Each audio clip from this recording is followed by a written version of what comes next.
In a move that has left many fans scratching their heads, the Green Bay Packers made the decision to trade up in the draft to select kicker Trey Smack.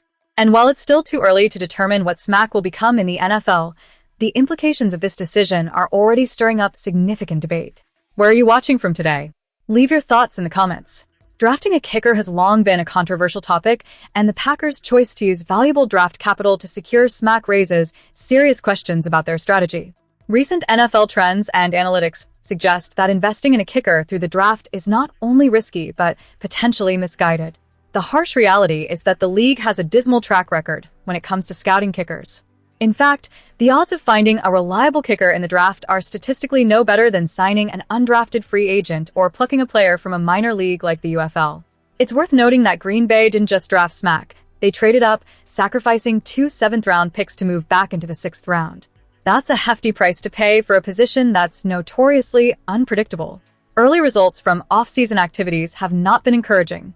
During OTAs, Smack converted only 5 of his 9 kicks, missing attempts from 35, 38, 42, and 46 yards.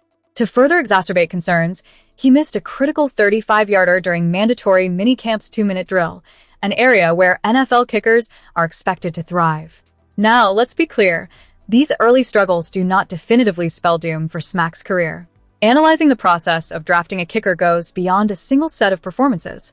It's about understanding that, over time, the right processes yield better outcomes. Yet the stark reality is that the Packers find themselves in a precarious position. Unlike positions where teams can afford to carry multiple players, like quarterbacks or wide receivers, a kicker typically occupies a solitary spot on the 53-man roster. There's no room for development in this role, which only amplifies the stakes. Consider Lukas Van Ness, who has shown better consistency than Smack throughout the offseason. The Packers are now faced with a dilemma. They can't simply keep Van Ness without abandoning their investment in Smack. If they choose to waive him in hopes of stashing him on the practice squad, they risk losing him to another team. This rigid structure is what makes selecting a kicker in the draft such a perilous gamble, locking a franchise into a binary outcome with little room for error. We've seen this play out before with Anders Carlson, whom the Packers drafted in the 6th round 3 years ago. Carlson was thrust into action as a rookie and ultimately cost the team a playoff game against the San Francisco 49ers. While Smack's college performance exceeded Carlson's, the inherent risk in the drafting process remains a fundamental issue that transcends individual ability. Even if Smack eventually develops into a dependable kicker, the method by which the Packers acquired him raises questions. There are cheaper and potentially just as effective alternatives available in undrafted free agency. Green Bay now finds itself navigating a complicated situation, holding its breath that Smack becomes the player they envisioned. However, the reality is that success alone won't justify the decision-making process that led them here. As we continue to dissect the offseason, let's transition to our next story, keeping our collective eyes on how this kicker saga unfolds and what it means for the Packers moving forward.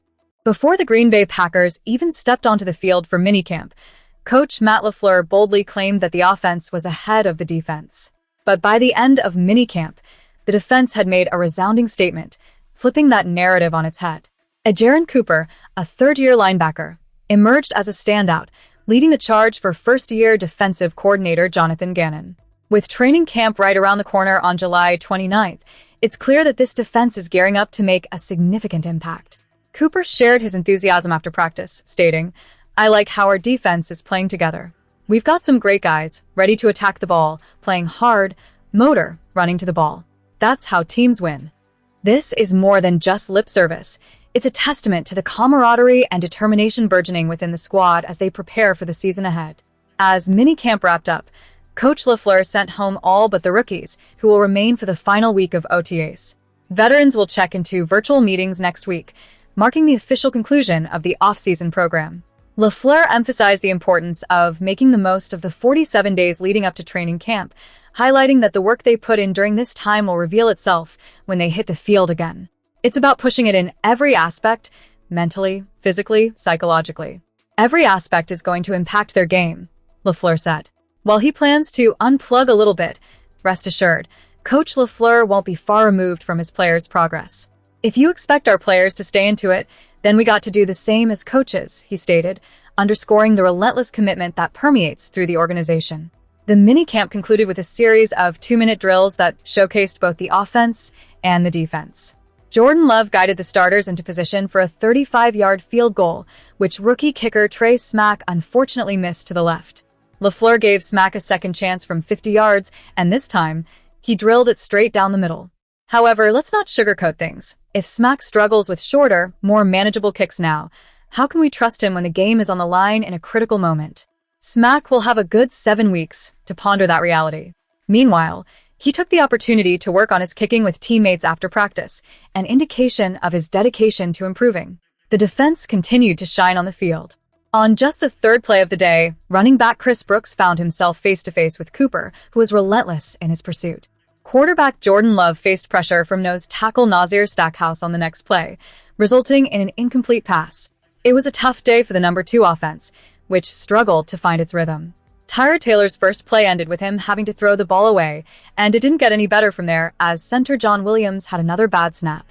This situation is concerning, especially since Williams is transitioning back to center after missing his rookie season due to injury. The offensive line needs to gel, and this is not the time for mistakes, especially as the pressure intensifies come training camp. Defensive lineman Anthony Campbell, who joined the practice squad late last season, made the most of his opportunities, forcing a throwaway and teaming up with linebacker Tyron Hopper to stop Brooks. The defense was not only effective but also opportunistic, with safety Kitten Oladapo and linebacker Zaire Franklin stepping up to disrupt plays. The intensity was palpable, and the defensive unit is clearly building confidence as they prepare for the upcoming season. On the offensive side, Love managed to connect with Jaden Reed and Josh Weil, but the defense was quick to respond, limiting gains and showcasing their improved cohesion. LaFleur decided to switch things up and put the backups on the field, which allowed Tyrod Taylor to lead a touchdown drive, demonstrating the depth of talent on this roster. As the minicamp concluded, the team came together for a final huddle, leaving with a unified goal in mind: Super Bowl. This is not just a catchphrase. It's a manifestation of their collective ambition as they seek to reclaim their status among the elite. With training camp on the horizon, all eyes will be on how this team incorporates the lessons learned during minicamp and adapts in the coming weeks. The stakes are high, and the pressure mounts as they prepare for the season. There's a palpable excitement surrounding this team, but it must be tempered with the reality that the road to success is never straightforward. As we transition to our next segment, we'll dive into the latest buzz surrounding potential trades and roster changes that could shape the future of the Packers. Stay tuned, because the story is far from over. As we wrap up our coverage of the Green Bay Packers mandatory minicamp, it's clear that the excitement is building around some promising talents stepping up in the absence of key players. Fans, where are you watching from? We want to hear your thoughts on these developments and what they mean for our beloved Packers as we head into the season. First up, let's talk about Lukas Van Ness. The former first-round pick has been turning heads throughout minicamp, especially during the media's watch. He showcased his ability to create consistent pressure on quarterbacks and demonstrated an impressive knack for beating his blocker. Now, while it's important to keep in mind that these practices lack pads and full contact, it's still a positive sign for a player who the Packers are counting on to bolster their pass rush, particularly with Micah Parsons out for the early part of the season. Seeing Van Ness start strong is not just encouraging. It's essential for the team's defensive strategy moving forward. Then we have MarShawn Lloyd, whose biggest hurdle has been his health. With only one game played in his first 2 NFL seasons, it's hard not to feel a mix of hope and caution. The Packers are banking on Lloyd to step into the backup running back role behind Josh Jacobs after Emmanuel Wilson's departure. In practice, he looked explosive and strong, catching the eye of head coach Matt LaFleur, who expressed cautious optimism.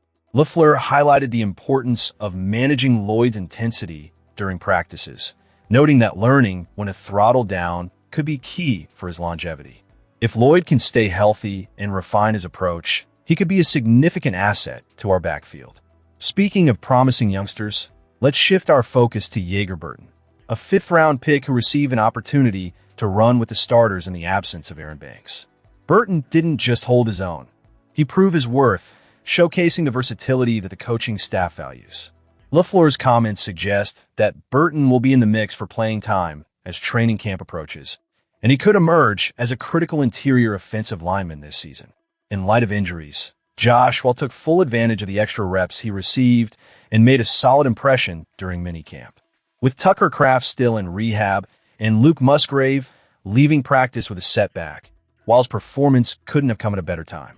Quarterback Jordan Love praised Weil for his progress, noting that the young tight end has been making plays consistently since OTAs. It's clear that Weil is seizing his opportunity, and fans should keep an eye on him as the roster solidifies.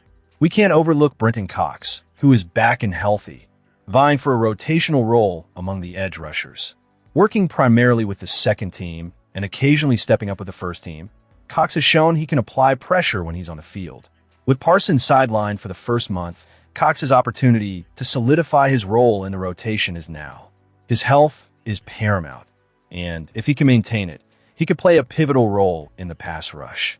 Lastly, Isaiah Neyor is making a strong case for the lone wide receiver spot available. His familiarity with the playbook from last season gives him an edge, and at 6 feet 4 inches, his size is precisely what the Packers are looking for in a receiver.